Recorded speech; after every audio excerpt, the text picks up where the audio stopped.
¿Las emociones negativas son siempre perjudiciales para nuestra personalidad? En realidad no.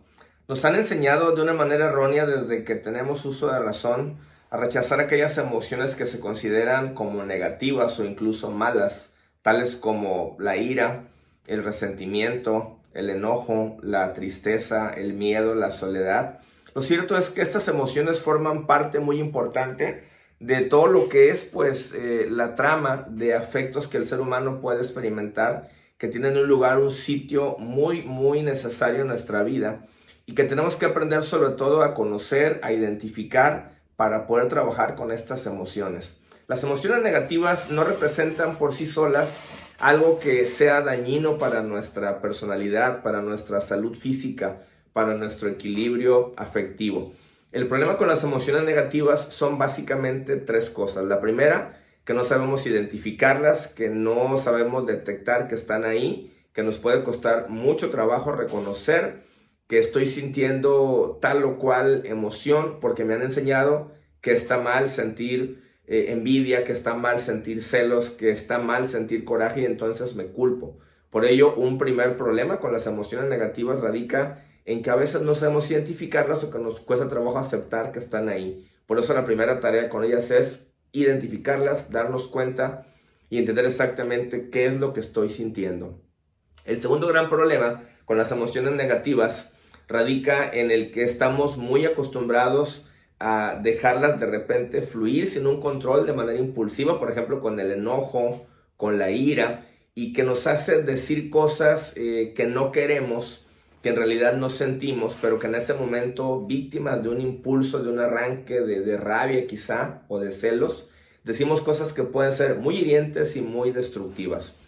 Y lo importante con esto es aprender a refrenar y a canalizar para poder expresar esas emociones, sacarlas, no se trata de reprimirlas, pero hay que buscar el momento, la manera, la forma adecuada de poner esas emociones fuera de nosotros, hablando justamente y expresando lo que estamos sintiendo. Y el tercer gran problema con las emociones negativas es cuando pasamos demasiado tiempo estacionados en ellas. Por ejemplo, una persona en que experimenta mucha rabia, mucho coraje en una situación, puede ser que ese momento en que está sintiendo el coraje, esa emoción negativa le sirva para poner un límite a algo que la lastima, para detener una injusticia que se está cometiendo con su propia persona o para defender a alguien que está siendo injustamente tratado, ya sea un ser humano, ya sea incluso un animalito. Podemos sentirnos muy enojados o muy molestos con alguien que está lastimando a un animal, por ejemplo.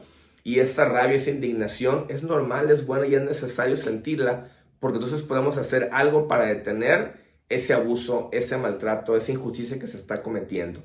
El asunto es que si pasamos demasiado tiempo en el coraje, en esa rabia, pues con el tiempo se va a convertir en resentimiento.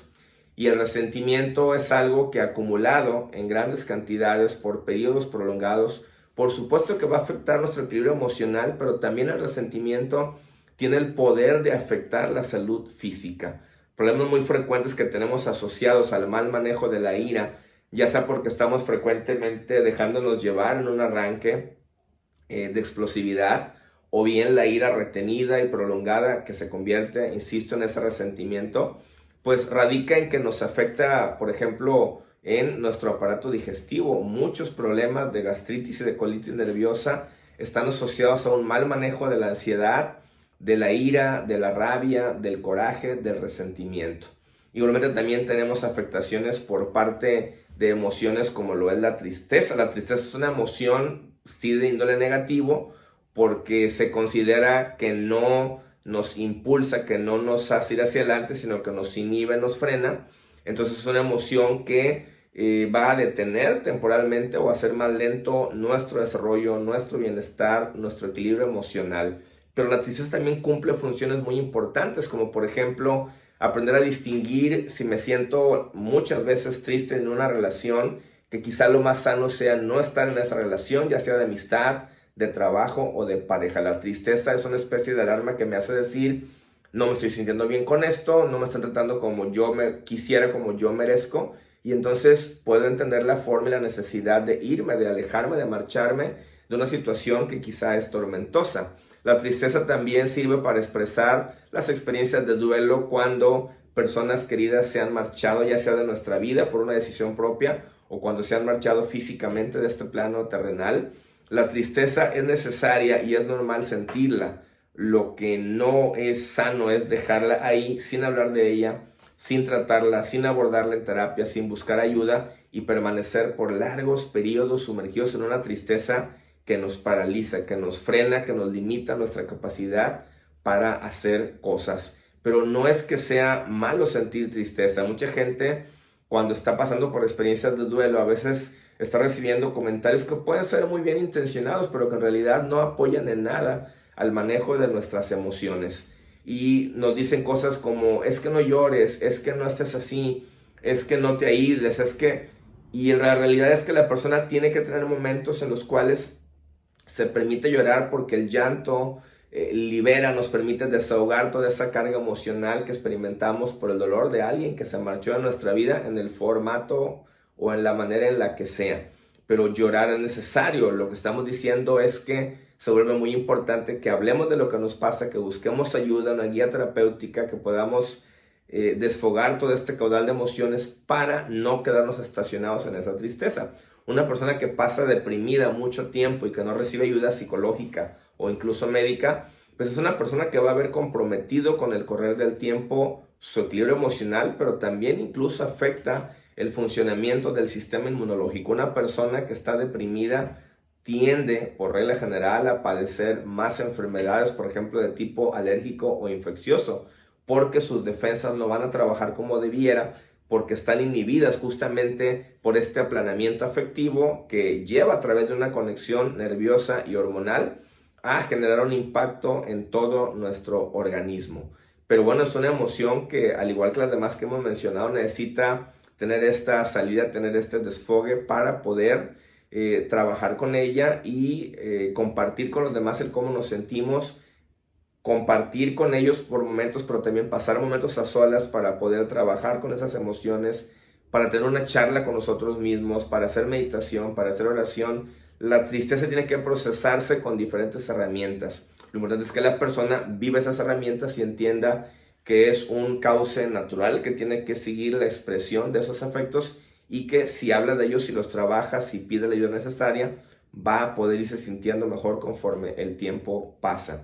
Ahora, emociones como por ejemplo la soledad, la ansiedad, la tristeza, suelen confundirse con una sensación de tener hambre. ¿Por qué razón?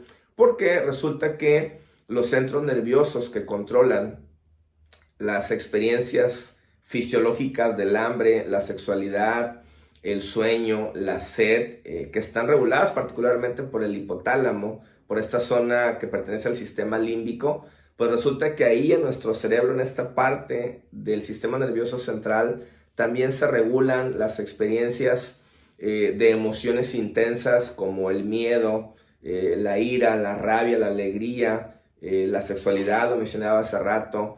Esta parte regula hambre, regula sed, regula el sueño, regula muchísimas cosas que pertenecen a esta situación que puede llegar a percibirse mezclada por el cerebro entre sensaciones y entre emociones. Entonces es muy frecuente que el cerebro lo confunda y cuando sentimos mucha ansiedad o tristeza lo puede interpretar como que lo que tengo es hambre, necesito azúcar, necesito ingerir glucosa en cantidades elevadas con alimentos hipercalóricos que son los que se me van a antojar para tener acceso rápido a este tipo de energía. Algunos alimentos que contienen cantidades altas de triptófano, que es un precedente para neurotransmisores que nos hacen experimentar algo positivo en nuestra vida, en nuestra esfera afectiva. Y entonces el consumir cierto tipo de alimentos pues va a incrementar estas sustancias que nos van a permitir acceder a un equilibrio temporal en nuestra fisiología e ir mejorando nuestras emociones. Sin embargo, comer en exceso nos puede llevar a un proceso que nos afecte, no solamente en lo físico, sino también en lo emocional, porque sentimos culpa. Cuando el hambre, la tristeza se confunden, cuando la ansiedad o la tristeza se confunden con hambre, pues vamos a estar sintiendo culpa porque recién comimos y resulta que ya tenemos hambre nuevamente, y entonces estamos en un ciclo sin freno donde el cual me siento triste, ansioso, deprimido, y lo que hago es comenzar a buscar comida, a buscar chocolates, a buscar pan, a buscar galletas, cosas que tengan azúcares refinados que es una bomba de glucosa directa a nuestra fisiología y que temporalmente me pueden hacer sentir relativamente tranquilo, calmar esa ansiedad, sentirme mejor. Pero después va a venir la culpa porque voy a sentir nuevamente una necesidad de comer porque esa energía se va a consumir muy rápido. Y lo que va a pasar es que se convierte en grasa que me va a hacer aumentar de peso y esto va a afectar mi autoimagen, va a afectarme fisiológicamente y el círculo vicioso de las emociones mal manejadas pues se convierte en algo terrible. Por eso, amigos, la importancia de tomar muy en cuenta que las emociones negativas no son malas, no son perjudiciales, mientras las identifiquemos y trabajemos con ellas, las enfrentemos, hablemos, busquemos ayuda y no pasemos demasiado tiempo atorados, estacionados en esas emociones negativas o no dejemos que se confundan con necesidades fisiológicas como lo que mencionaba sobre el tema del hambre, porque van a generarnos una infinidad de problemas. Estoy a sus órdenes para cualquier duda que tengas. Soy psicoterapeuta Gabriel Rubio. Les dejo mi número 833-127-8169. Ahí estamos para apoyarte en cualquier duda que tengas. Con todo gusto, mándame un WhatsApp y platicamos en la forma en cómo puedes tú mejorar la administración de tus emociones. Muchísimas gracias.